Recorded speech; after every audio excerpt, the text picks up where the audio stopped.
ನಮಸ್ಕಾರ ಸ್ನೇಹಿತರೆ, ಎಲ್ಲ SR TV ಕನ್ನಡ ಚಾನೆಲ್ ವೀಕ್ಷಕರಿಗೆ ಆತ್ಮೀಯ ಸ್ವಾಗತ. ಸ್ನೇಹಿತರೆ, ನಮ್ಮ ಪುರಾಣಗಳಲ್ಲಿ ಎಷ್ಟೋ ಒಳ್ಳೆ ವಿಷಯಗಳು ಅಡಗಿದೆ. ಹಾಗೆ ಎಷ್ಟೋ ಒಳ್ಳೆ ಕಥೆಗಳನ್ನು ಕೂಡ ನಾವು ನೋಡ್ಬೋದು. ಈ ಕತೆ ಒಳ್ಳೆಯದು, ಈ ಕತೆ ಕೆಟ್ಟದ್ದು ಅಂತ ಯಾರೂ ಕೂಡ ನಿರ್ಧಾರ ಮಾಡೋಕೆ ಆಗಲ್ಲ. ಯಾಕಂದ್ರೆ ಒಬ್ಬೊಬ್ಬರಿಗೆ ಒಂದೊಂದು ಕತೆ ಇಷ್ಟ ಆಗುತ್ತೆ. ಆದ್ರೆ ಯಾವ ಕತೆ ನಾವು ಓದೋವಾಗ ಅಥವಾ ಕೇಳೋವಾಗ ನಮ್ಮನ್ನ ಕತೆ ಒಳಗಡೆ ಮುಳುಗುವಂತೆ ಮಾಡುತ್ತೋ ಆ ಕತೆ ಒಳ್ಳೆಯದು ಅಂತ ಹೇಳ್ಬೋದು. ಇದರ ಜೊತೆ ನಮ್ಮ ಮಾನಸಿಕ ಸ್ಥಿತಿ ಗತಿಗಳು ಕೂಡ ಒಂದು ಕತೆ ಹಿಡಿಸದೇ ಇರೋಕೆ ಕಾರಣ ಆಗುತ್ತೆ. ಯಾಕಂದ್ರೆ ನಾವು ಸಂತೋಷವಾಗಿರೋವಾಗ ದುಃಖದ ಕತೆಗಳು ನಮಗೆ ಇಷ್ಟ ಆಗಲ್ಲ. ನಾವು ಬೇಜಾರಾಗಿರೋವಾಗ ಸಂತೋಷದ ಕತೆಗಳು ಇಷ್ಟ ಆಗಲ್ಲ. ಈ ವಿಡಿಯೋದಲ್ಲಿ ನನಗೆ ಇಷ್ಟ ಆಗಿರುವಂತ ಪದ್ಮ ಪುರಾಣದಲ್ಲಿರೋ ಒಂದು ಕಥೆನ ತಿಳಿಸ್ಕೊಡ್ತೀನಿ. ಈ ಕತೆ ಕೇಳೋಕ್ಕೂ ಮುಂಚೆ ನೀವಿನ್ನೂ ನಮ್ಮ ಚಾನೆಲ್ ಅನ್ನು ಸಬ್ಸ್ಕ್ರೈಬ್ ಮಾಡ್ಕೊಂಡಿಲ್ಲ ಅಂದ್ರೆ ಖಂಡಿತ ಈಗಲೇ ಸಬ್ಸ್ಕ್ರೈಬ್ ಮಾಡ್ಕೊಳ್ಳಿ. ಹಾಗೆ ಈ ವಿಡಿಯೋ ಇಷ್ಟ ಆದ್ರೆ ಮರೆಯದೆ ಒಂದು ಲೈಕ್ ಕೊಡಿ. ಪೂರ್ವದಲ್ಲಿ ಸರಸ್ವತಿ ನದಿ ತೀರದಲ್ಲಿ ವಿಸ್ತರಿಸಿರುವಂತ ಒಂದು ರಾಜ್ಯವನ್ನು ಪ್ರಭಂಜನ ಎಂಬ ರಾಜ ಪಾಲಿಸುತ್ತಿದ್ದ. ಒಂದು ದಿನ ಆತ ಬೇಟೆಯಾಡಲು ಕಾಡಿಗೆ ಹೋದ. ಅಲ್ಲಿ ಒಂದು ಜಿಂಕೆ ಅದರ ಮರಿಗೆ ಹಾಲು ಕೊಡುತ್ತಿರುವುದು ಅವನು ನೋಡಿದ. ಕೂಡಲೇ ಪ್ರಭಂಜನ ಆ ಜಿಂಕೆಯ ಮೇಲೆ ಬಾಣ ಪ್ರಯೋಗಿಸಿದ. ಸಾಯುವುದಕ್ಕೂ ಮುಂಚೆ ಆ ಜಿಂಕೆ, ನನ್ನ ಮೇಲೆ ಬಾಣ ಪ್ರಯೋಗಿಸಿದವನು ಹುಲಿಯಾಗಿ ಬದಲಾಗಬೇಕು ಎಂದು ಶಪಿಸಿತು. ಆ ಜಿಂಕೆಯ ಶಾಪ ಫಲಿಸಿ ಆ ಕೂಡಲೇ ರಾಜ ಹುಲಿಯಾಗಿ ಬದಲಾದ ಪ್ರಭಂಜನ ನನ್ನ ತಪ್ಪನ್ನು ಕ್ಷಮಿಸು ಎಂದು ಜಿಂಕೆಯ ಬಳಿ ಬೇಡಿಕೊಂಡ. ನೀನು 100 ವರ್ಷದ ಕಾಲ ಹುಲಿಯಂತೆ ಬದುಕುತ್ತೀಯ. ಅದರ ನಂತರ ನಂದ ಎಂಬ ಹಸುವಿನ ಕಾರಣದಿಂದ ನಿನ್ನ ಶಾಪ ವಿಮೋಚನೆಯಾಗುತ್ತದೆ ಎಂದು ಹೇಳಿ ಆ ಜಿಂಕೆ ಪ್ರಾಣ ಬಿಟ್ಟಿತು. ಪ್ರಭಂಜನ ನಿಧಾನವಾಗಿ ಅವನ ಪೂರ್ವಜನ್ಮ ವೃತ್ತಾಂತವನ್ನು ಪೂರ್ತಿಯಾಗಿ ಮರೆತು ಒಂದು ಹುಲಿ ಯಾವ ರೀತಿ ಇರುತ್ತದೋ ಅದೇ ರೀತಿ ಆ ಕಾಡಿನಲ್ಲಿ ಬದುಕಲು ಮುಂದಾದ. ಸಿಕ್ಕ ಪ್ರಾಣಿಗಳನ್ನು ಕೊಂದು ತಿನ್ನುತ್ತಾ ಜೀವನ ಸಾಗಿಸುತ್ತಿದ್ದ. ಇದೇ ರೀತಿ ಹಲವಾರು ವರ್ಷಗಳು ಕಳೆದು ಹೋಯಿತು. ಒಂದು ದಿನ ಆ ಹುಲಿ ಇರುವ ಕಾಡಿಗೆ ಹುಲ್ಲು ಮೇಯಲು ಒಂದು ಹಸು ಗುಂಪು ಬಂದಿತು.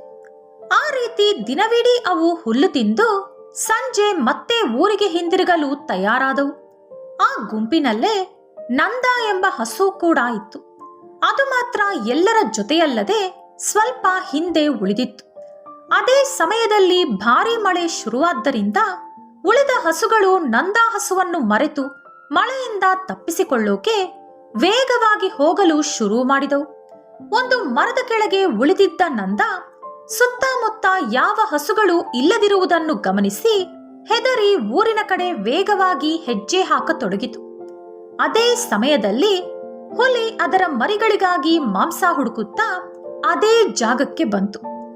ನಂದ ಹಸುವನ್ನು ನೋಡಿದ ಕೂಡಲೇ ಒಳ್ಳೆ ರುಚಿಕರವಾದ ಮಾಂಸ ಸಿಕ್ಕಿತು ಎಂದು ಸಂತೋಷದಿಂದ ಹುಲಿ ನಂದ ಹಸುವನ್ನು ಅಡ್ಡ ಹಾಕಿತು. ಅದರ ಮೇಲೆ ಎರಗಲು ಸಿದ್ಧವಾಯಿತು.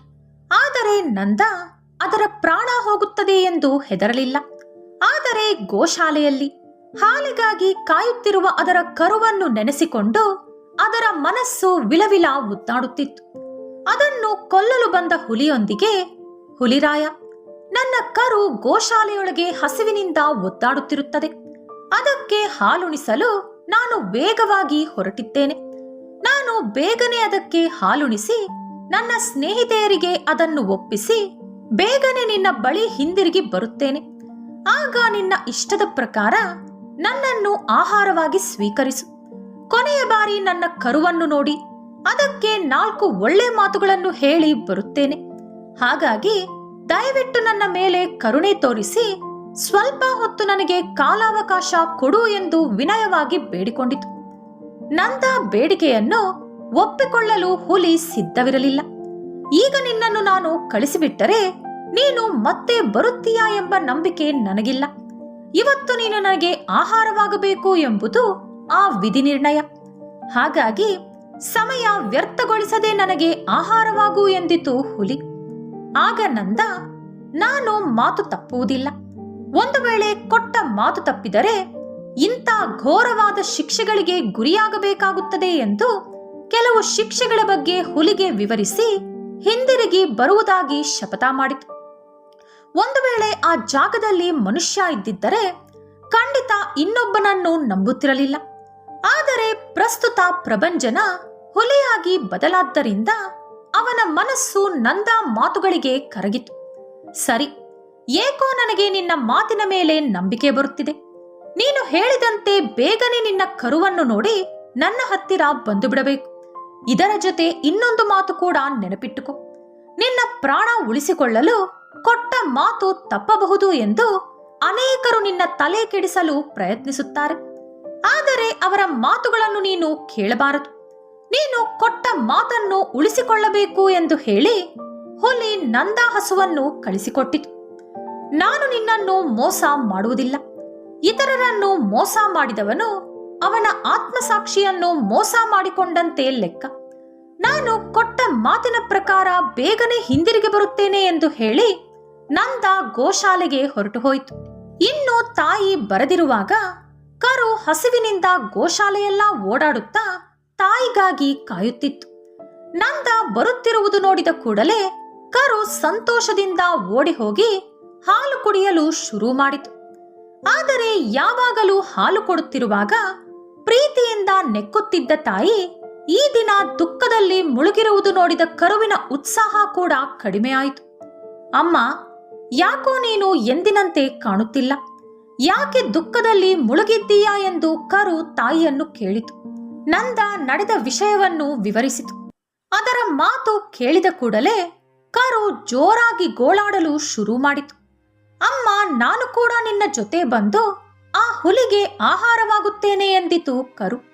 ಆ ಮಾತು ಕೇಳಿದ ಕೂಡಲೇ ನಂದ ಕರುಳು ಕಿವುಚಿದಂತಾಯಿತು. ಅದರ ಮನಸ್ಸನ್ನು ಗಟ್ಟಿ ಮಾಡಿಕೊಂಡು ನೀನೀ ರೀತಿ ಮಾತನಾಡಬಾರದು ಎಂದು ಕರುವಿಗೆ ಕೆಲವು ಹಿತವಚನಗಳನ್ನು ನಂದ ಹೇಳಿತು. ಅದು ಇಲ್ಲದಿರುವಾಗ ಯಾವ ರೀತಿ ಬದುಕಬೇಕು, ಯಾವ ರೀತಿ ಎಲ್ಲರೊಂದಿಗೆ ನಡೆದುಕೊಳ್ಳಬೇಕು ಎಂಬುದನ್ನು ಕರುವಿಗೆ ವಿವರಿಸಿತು.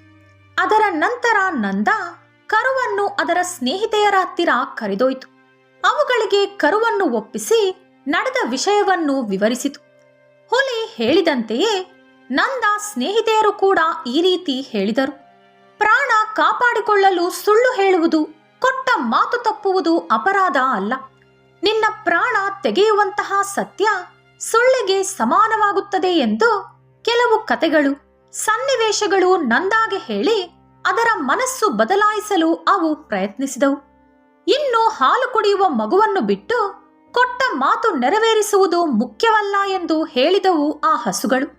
ಆದರೆ ಅವು ಹೇಳಿದಂತ ಮಾತುಗಳು, ಕತೆಗಳು ಯಾವುದನ್ನೂ ಕೂಡ ನಂದ ಅಂಗೀಕರಿಸಲಿಲ್ಲ.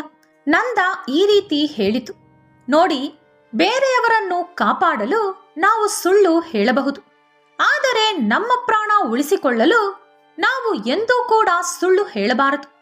ಅದೇ ರೀತಿ ನನ್ನ ಪ್ರಾಣ ಕಾಪಾಡಿಕೊಳ್ಳೋಕೆ ನಾನು ಎಂದೂ ಕೂಡ ಸುಳ್ಳು ಹೇಳುವುದಿಲ್ಲ. ಅವರು ಮಾಡಿದಂತ ಪಾಪ ಪುಣ್ಯ ಅವರೇ ಅನುಭವಿಸಬೇಕು. ಸ್ವರ್ಗ, ಮೋಕ್ಷ, ಧರ್ಮ ಎಲ್ಲವೂ ಕೂಡ ನಮ್ಮ ನಡವಳಿಕೆಯ ಮೇಲೆಯೇ ಆಧಾರವಾಗಿರುತ್ತೆ. ಯಾರು ಸತ್ಯವನ್ನು ಬಿಡುತ್ತಾನೋ ಅವನು ಅದುವರೆಗೂ ಮಾಡಿದ ಪುಣ್ಯವನ್ನೆಲ್ಲ ಕಳೆದುಕೊಳ್ಳುತ್ತಾನೆ. ಮನಸ್ಸಲ್ಲಿ ಒಂದಿಟ್ಟುಕೊಂಡು ಹೊರಗೆ ಇನ್ನೊಂದು ಮಾತನಾಡುವ ವ್ಯಕ್ತಿ ಅವನ ಆತ್ಮಕ್ಕೆ ದ್ರೋಹ ಬಗೆದವನಾಗುತ್ತಾನೆ. ನಂದ ದೃಢ ಮನಸ್ಸನ್ನು ಯಾರಿಂದಲೂ ಕೂಡ ಬದಲಾಯಿಸಲು ಸಾಧ್ಯವಾಗಲಿಲ್ಲ. ನಂದ ಎಲ್ಲರಿಗೂ ವಿದಾಯ ಹೇಳಿ ಹುಲಿಯ ಹತ್ತಿರ ಹೋಯಿತು. ಓ ಹುಲಿರಾಯ, ನನ್ನ ಕರ್ತವ್ಯಗಳನ್ನೆಲ್ಲ ಪೂರ್ತಿ ಮಾಡಿಕೊಂಡು ಬಂದು ಬಿಟ್ಟೆ. ಈಗ ನನ್ನನ್ನು ನೀನು ಆಹಾರವಾಗಿ ಸ್ವೀಕರಿಸಬಹುದು ಎಂದು ಹೇಳಿತು. ಅದೇ ಸಮಯದಲ್ಲಿ ಕರು ಕೂಡ ಅತೀ ವೇಗವಾಗಿ ತಾಯಿಯನ್ನು ಹಿಂಬಾಲಿಸಿಕೊಂಡು ಅಲ್ಲಿಗೆ ಬಂತು. ಓ ಹುಲಿರಾಯ, ನನ್ನ ತಾಯಿಯ ಜೊತೆ ನನ್ನನ್ನು ಕೂಡ ಕೊಂದು ನಿಮ್ಮ ಹಸಿವನ್ನು ನೀಗಿಸಿಕೊಳ್ಳಿ ಎಂದಿತು ಕರು. ನಂದ ಹತ್ತಿರ ಬೆಳೆದಂತ ಆ ಕರು ತಾಯಿಯ ಒಳ್ಳೆ ಗುಣಗಳನ್ನೆಲ್ಲ ಕಲಿತುಕೊಂಡಿತ್ತು. ಅದರ ಕಣ್ಣೆದುರು ನಡೆಯುತ್ತಿರುವುದನ್ನೆಲ್ಲ ನೋಡಿದ ಆ ಹುಲಿಗೆ ಅದು ಕನಸೋ ನನಸೋ ಅರ್ಥವಾಗಲಿಲ್ಲ.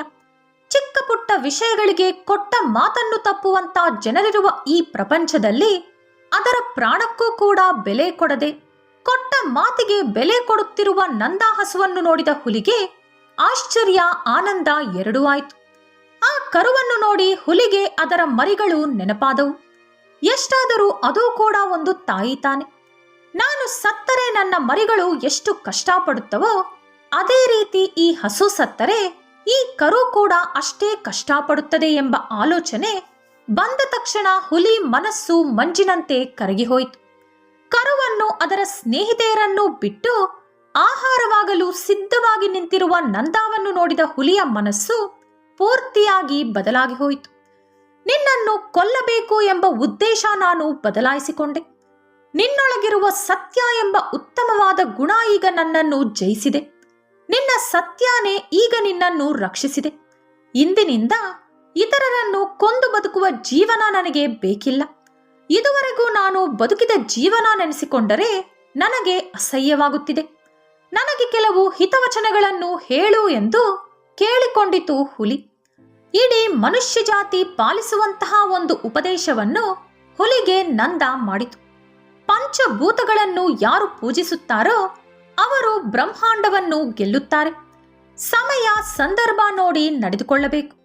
ತನ್ನ ಸುಖಕ್ಕಾಗಿ ಸ್ವಾರ್ಥಕ್ಕಾಗಿ ಎಂದೂ ಇತರರಿಗೆ ನೋವು ಕೊಡಬಾರದು. ಅತ್ಯವಸರ ಪರಿಸ್ಥಿತಿಯನ್ನು ಬಿಟ್ಟು ವಿನಾಕಾರಣ ಸುಳ್ಳು ಹೇಳಬಾರದು. ಮಾತು ಕೊಡುವ ಮುಂಚೆ ಎಷ್ಟು ಬಾರಿ ಬೇಕಾದರೂ ಯೋಚಿಸಬಹುದು.